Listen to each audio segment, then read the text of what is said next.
창세기 44장 18절에서 34절까지 유다 중보자로 거듭나다라는 제목으로 오늘 함께 말씀을 나누도록 하겠습니다.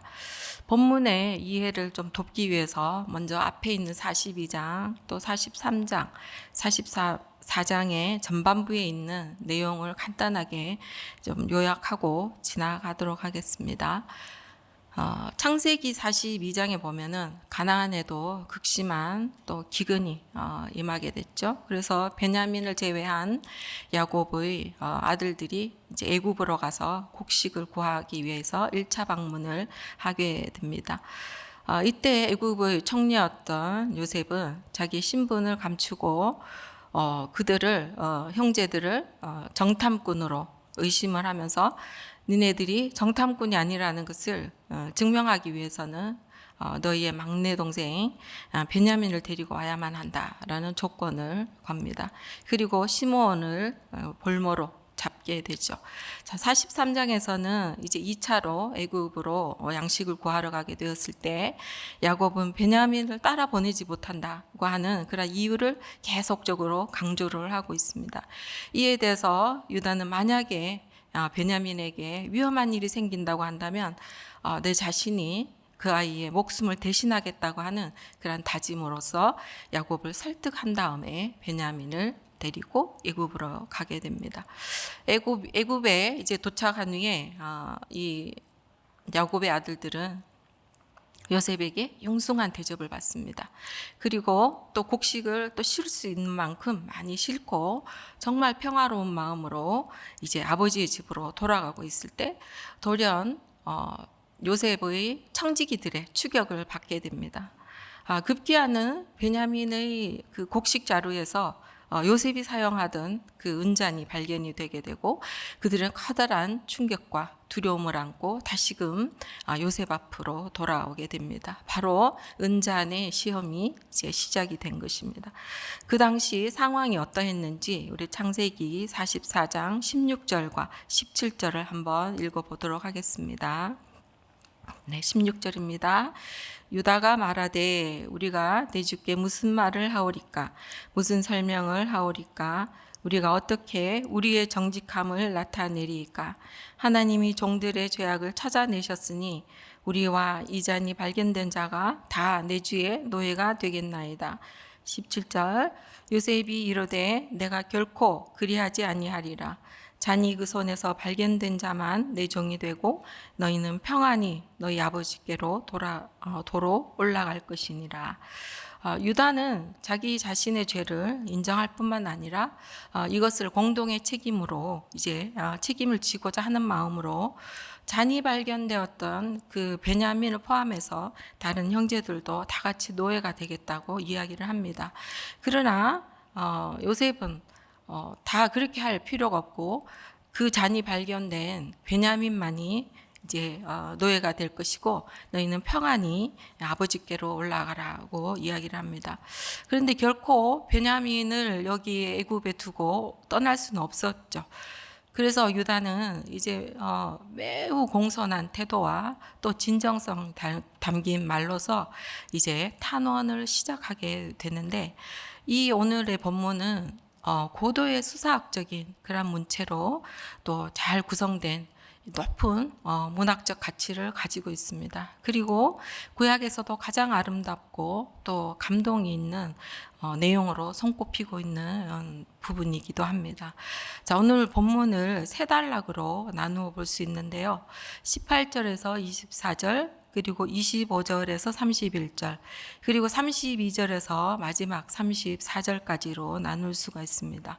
첫 번째 단락 18절에서 24절까지는 이제 졸지에 노예가 되어서 이제 홀로 남게 될 그런 위기에 처해진 베냐민을 구하기 위해서 유다가 탄원을 하는 내용입니다.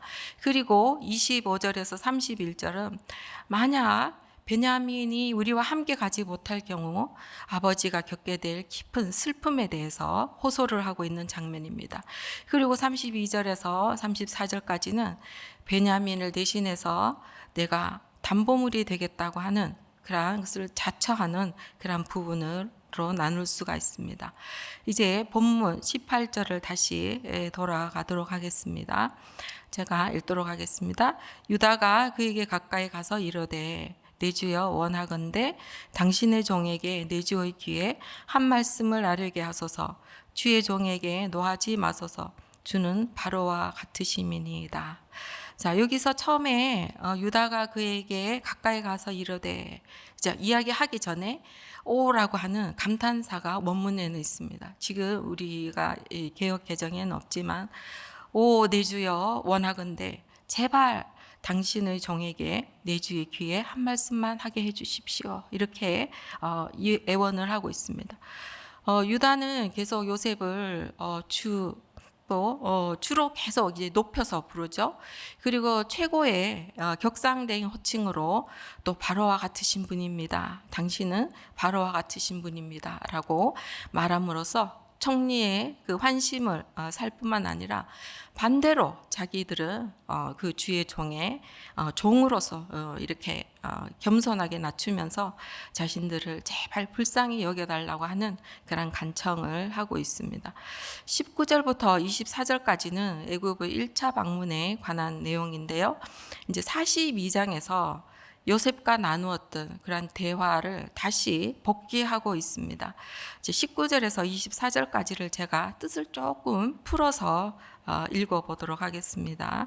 19절 이전에 내 주께서 종들에게 물으시되 너희는 아버지가 있느냐 아우가 있느냐 하시기에, 자, 이전에라고 하는 말도 이 말도 원문에는 없습니다, 사실. 그런데 문맥상 지난 일들에 대한 대화의 내용이기 때문에 의역해서 잘 이렇게 삽입되었다고 이해를 하면 될 것 같습니다. 20절 우리가 내 주께 아뢰되 우리에게 야곱 아버지가 있으니 노인이요 또 그가 노년에 얻은 아들 청년 베냐민이 있으니 그의 형 요셉은 죽고 그의 어머니 라헬이 남긴 것은 베냐민 뿐이므로 베냐민의 그 아버지가 베냐민을 사랑하나이다 하였더니 21절 주께서 또 종들에게 이르시되 베냐민을 내게로 데리고 내려와서 내가 그를 보게 하라 하시기로. 자, 여기에서 내가 그를 보게 하라 하고 하는 것은 단지 베냐민을 데리고 오라고 이렇게 표현한 것임에도 불구하고 유다는 베냐민을 데리고 오라고 한 그 장본인이 요셉임을 강조하기 위해서 좀 더 강력한 말로 표현을 하고 있습니다. 22절에서 우리가 내 주께 말씀드리기를 이 아이 베냐민은 그의 아버지 야곱을 떠나지 못할지니 떠나면 그의 아버지 야곱이 죽게 될 것입니다. 주께서 또 주의 종들에게 말씀하시되 너희 막내 아우 베냐민이 너희와 함께 내려오지 아니하면 너희가 다시 내 얼굴을 보지 못하리라고 하셨기 때문에 우리가 주의 종 우리 아버지 야곱에게로 도로 올라가서 내 주의 말씀을 그에게 아뢰었나이다. 자, 이 말은 베냐민을 애굽의 총리에게 반드시 데리고 가야 한다고 하는 것을 분명한 사실을 아버지에게 자세히 설명하였다고 지금 이야기를 하는 것입니다. 자, 25절에서 31절까지는 이제 애굽의 2차 방문에 관계된 내용입니다. 자, 25절에 그 후에 1차 방문해서 양식을 사왔던 그 이후에가 되겠습니다. 우리 아버지가 다시 가서 곡물을 조금 사오라 하시기로. 자, 다시 가서 그리고 사오라 하고 그 두 단어는 모두 명령형입니다. 이러한 표현을 두고 봤을 때 그 야곱의 아들들은 이미 장성을 해서 다 가장으로서 가정을 이루고 있지만 그 가문의 큰 일은 아직까지 야곱이 결정하고 있었음을 보여주고 있습니다. 특히 고대 근동에 지금 극심한 또 그러한 기근은 오히려 가족 간에 더욱더 끈끈한 결속력을 강화할 수 있었고 또 가문을 대표할 수 있는 그 대표자의 영향력은 더욱더 넓어졌을 것으로 보고 있습니다. 아버지 야곱이 다시 가서 곡물을 사오라고 명령을 하셨지만 26절에 보면 우리가 이르되 우리가 내려갈 수 없습니다.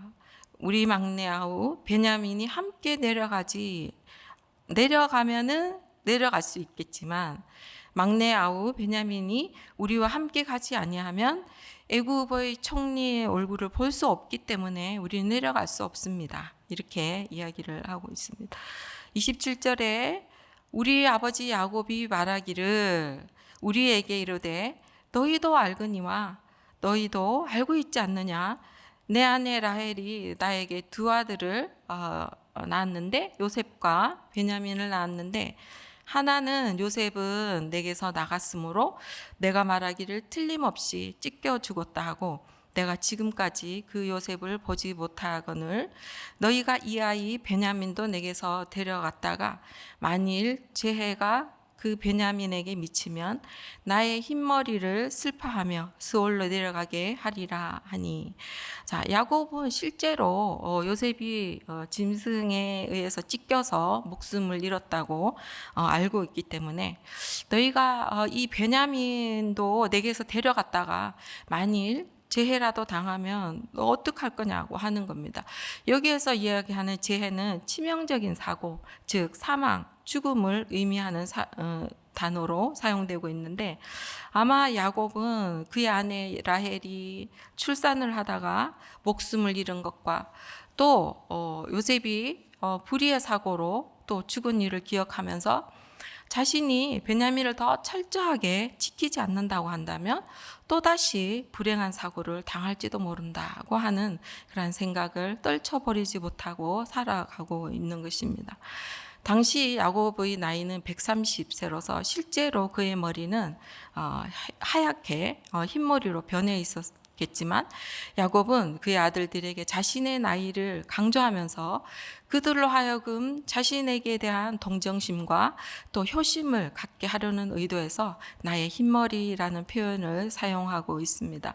이처럼 베냐민은 야곱의 생명과 또 직결된 그런 관계적 의미를 지니고 있기 때문에 요셉이 베냐민을 종으로 삼겠다고 말했음에도 불구하고 베냐민을 아버지에게로 꼭 돌려보내달라고 지금 간청하는 내용이 32절로부터 이어지고 있습니다.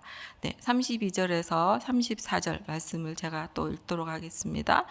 주의 종 유다가 내 아버지에게 베냐민을 담보하기를 내가 베냐민을 아버지께로 데려오지 아니하면 영영이 아버지께 죄짐을 지리이다 하였사오니 이제 유다로 하여금 그 베냐민을 대신하여 애굽 총리의 종이 되게 하시고 베냐민은 그의 형제들과 함께 올려보내소서. 베냐민이 나와 함께 가지 아니하면 내가 어찌 내 아버지에게로 올라갈 수 있으리까 두렵건대 재해가 내 아버지에게 미침을 보리이다. 베냐민이 정이 될 위기에 처해 있을 때 이제 유다는 이제 베냐민을 위해서 그 위기를 모면하도록 하고 있습니다. 또한 아버지 야곱의 슬픔에 대해서 총리에게 계속 호소하고 있습니다. 결국 베냐민의 생명에 대해서 자기 자신이 보증이 되기로 결단을 하게 되었고 그렇게 함으로써 야곱에 대한 효심을 또 잘 확인할 뿐만 아니라 베냐민에 대한 뜨거운 형제의 사랑에서 비롯된 자기 희생적인 모습을 드러내 보여주고 있습니다. 우리가 이전에 알고 있는 유다의 모습은 어떤 모습이었습니까? 20여 년 전만 해도 유다는 요셉을 그 미디안 상인에게 팔아넘기자고 제안을 했던 사람입니다. 또 가나안 이방 여인과 혼인을 하고 이후에 자기 며느리가 또 행음으로 임신을 했다는 소식을 듣게 되자 당장 끌어내서 불태우라고 명령했던 그런 냉정하기 짝이 없었던 사람이었는데 탄원의 전체 내용을 살펴보면 이전과는 다른 모습으로 변화되어 있다는 것을 우리가 발견하게 됩니다. 어떻게 이런 일이 가능하게 된 것일까요? 저는 그가 요셉을 노예로 팔아넘긴 후 20여 년을 지나는 동안 어떤 삶을 살았을까 하는 생각을 한번 해보았습니다. 그 일 이후 그는 요셉을 해치기 위해서 모의에 가담했던 그 형제들과의 눈길이 마주칠 때마다, 또 요셉에 대해서 아버지에게 정직하게 이야기하지 않은 것에 대한 죄책감을 느낄 때마다, 또 돌아오지 않는 자식으로 인해서 내가 세겜으로 심부름만 보내지 않았어도 짐승에게 찢겨 죽지 않았을 거라고 하는 후회와 또 한숨으로 까맣게 타들어가는 아버지의 얼굴을 볼 때마다 스스로를 자책하고 또 죄책감에 사로잡혀서 그것에 함몰되어 살기보다는, 그러면 나는 어떻게 앞으로 살아가야 할 것인가 하는 삶의 깊은 고민을 했다고 생각합니다. 그리고 하나님의 사람으로서 하나님께서 주시는 그런 마음으로 조금씩 변화되어 갔을 거라는 생각을 해보았습니다. 그러한 시간들이 그에게 있었기 때문에 그는 요셉 사건 이후 베냐민에게 아버지가 더욱더 애착을 가지고 또 집착을 하고 또 편애를 하는 그런 아버지의 모습을 잘 이해할 수 있게 되었고, 또 그런 모습까지도 잘 받아들일 수 있게 되었고, 더 이상 이제 형제 간의 그러한 질투심이나 또 시기심으로 인해서 아버지에게 근심을 안겨드리면 안 된다고 하는 그러한 흔들림 없는 교훈으로 인해서 30절과 33절 사이에 있는 말씀과 같이 아버지의 생명과 베냐민의 생명이 서로 묶여 있기 때문에 차라리 베냐민을 대신해서 자신이 종이 되고 또 베냐민은 아버지께로 돌아가게 해달라고 하는 간절하고도 절박한 간청을 올릴 수도 있게 되는 진정한 중보자로 거듭날 수 있게 되지 않았나 생각을 해보았습니다. 오랜 시간 동안 야곱의 아들들이 해결하지 못한 죄악들과 관계적인 문제들이 이제 하나님의 때에 하나님의 방법으로 온전하게 회복됨으로써 그 다음 단계로 나아갈 수 있었는데, 그리 되기 위해서 반드시 거쳐야 하는 관문이 있었다고 한다면 그것은 은잔을 통한 요셉의 의도적인 시험이라고 할 수 있습니다. 자, 요셉의 시각에서 이 은잔의 시험을 통해서 확인하고 싶어 했던 것은 과연 무엇이었을까요? 우리 37장 4절의 말씀을 한번 같이 읽어보도록 하겠습니다. 시작. 그의 형들이 아버지가 형들보다 그를 더 사랑함을 보고 그를 미워하여 그에게 편안하게 말할 수 없었더라. 이것은 채색 옷을 입고 있었던 요셉의 이야기죠. 자, 과거에는 자신을 미워하고 질투해서 죽이기까지 하려다가 노예로 팔았던 형들이지만, 과거의 자신의 모습과 같이 지금 형제들에게 버려질 처지에 놓여 있는 베냐민에 대해서 형들은 지금 어떠한 태도를 가지고 있는가를 확인하고 싶었을 것입니다. 또한 항변조차 할 수 없는 아버지의 공공연한 편애를 지속적으로 보아왔던 형들이 가지고 있는 아버지에 대한 효심도 어느 정도인가를 또 확인하고 싶었을 것입니다. 나아가서 우리 가족의 공동체는 얼마나 더 건강해졌는지를 확인하고 싶었을 것입니다. 그렇다고 한다면 하나님의 시각에서 이 은잔의 시험이 가지고 있는 의미는 어떠한 것일까요? 42장 21절과 44장 16절을 우리 함께 읽어보도록 하겠습니다. 시작. 그들이 서로 말하되 우리가 아우의 일로 말미암아 범죄하였도다. 그가 우리에게 애걸할 때에 그 마음의 괴로움을 보고도 듣지 아니하였으므로 이 괴로움이 우리에게 임하도다. 44장 16절 시작. 유다가 말하되 우리가 내 주께 무슨 말을 하오리까? 무슨 설명을 하오리까? 우리가 어떻게 우리의 정직함을 나타내리이까? 하나님이 종들의 죄악을 찾아내셨으니 우리와 이 잔이 발견된 자가 다 내 주의 노예가 되겠나이다. 자, 도저히 빠져나갈 수 없는 그런 잘 계획된 은잔 도난 사건을 통해서 꼼짝없이 종이 되거나 혹은 죽임을 당하게 되는 그러한 심각한 상황에 직면하게 되었을 때 비로소 자신들의 죄를 정직하게 토설하고 있다고 하는 점은 하나님이 얼마나 그들을 사랑하고 계셨는가를 확인하게 되는 순간입니다.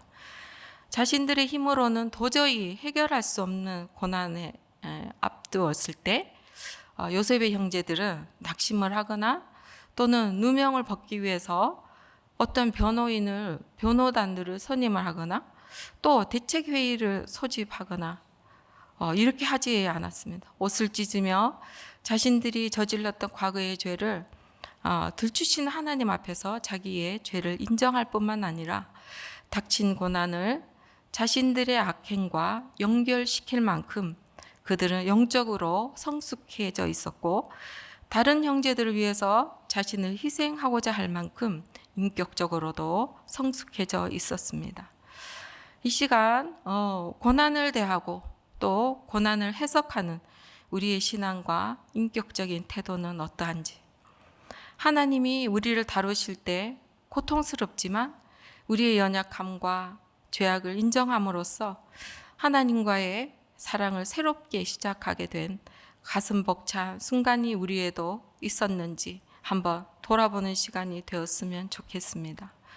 가족을 위해서 자기 희생적 그런 중보자의 모습을 보여주었던 유다는 고난의 시간을 하나님과 함께 지나오면서 은잔을 통한 테스트도 넉넉하게 통과하게 되었고, 그가 보여주었던 희생적인 모습은 장차 그리스도가 오셔서 행하실 일들에 대한 그림자가 되고, 또한 유다 가문을 통해서 메시아가 탄생하실 것을 예시하는 것이 된다는 점에서 시험은 언제나 우리가 인식하고 있는 그 이상의 의미를 가지고 있음을 알게 되고, 더 나아가서 하나님의 선을 이루는 가장 귀한 도구가 된다는 것을 잊지 말아야겠습니다.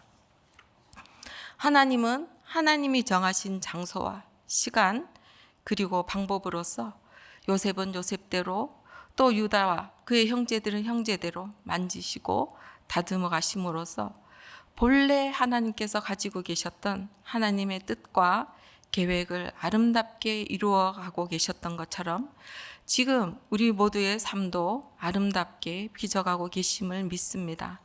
이 시간 우리 함께 기도하겠습니다. 우리도 주님과 함께 이 시험과 같은 시간들을 잘 통과할 수 있도록 해달라고 우리 기도하면 좋겠습니다. 그리고 오늘도 하나님의 뜻을 온전히 이루어 드릴 수 있는 헌신과 또 순종의 삶을 멋지게 살아낼 수 있도록 은혜를 구하는 이 시간이 되었으면 좋겠습니다. 합심해서 기도하도록 하겠습니다. 하나님 아버지, 오늘 하루도 하나님의 은혜를 간구하며 하나님의 은혜가 없이는 우리가 한시도 살 수 없다는 존재입니다.